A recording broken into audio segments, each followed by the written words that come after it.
จุบันนี้อัปเดตគ្នាអ្នកខ្លះពេលចូលដល់សាកលវិទ្យាល័យអ្នកគេខំប្រឹងមែនតើហើយខ្ញុំនិយាយមែនខ្ញុំសរសើរពួកគាត់គាត់ខំប្រឹងហើយទោះបីអ្នកគ្នានិយាយអីក៏ដោយនិយាយ A និយាយ B ក៏ដោយអ្នកគ្នាកុំប្រតិបត្តិខ្លួនឯងឬក៏កុំវាតម្លៃខ្លួនឯងសំខាន់អ្នកគ្នាតែខំប្រឹងពីគ្នាព្រោះអីលើនិយាយ C ក៏គេទទួលបានហើយឬក៏ពីសាលាដែរអ្នកខ្លះប្រឡង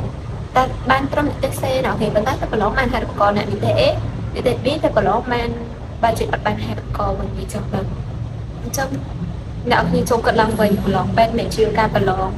បានមកជុំភាពមកចុះអេប្រឡងយកលំដាប់បន្ទុកអ្នកគ្នាបើសិនជាអ្នកទាំងអស់គ្នាបន្ទុកខ្ពស់ជាងគេក្នុងចំណោមដែលគេជ្រើសរើសបានន័យថាអ្នកគ្នាមានឱកាសជាប់ឯងតែបើសិនអ្នកគ្នាគេជ្រើសរើសប្រមាណអ្នកហើយអ្នកគ្នានៅក្រោមបន្ទុកអ្នកប្រមាណអ្នកហ្នឹងបានន័យថា cannot ឲ្យគ្នាអញ្ចឹង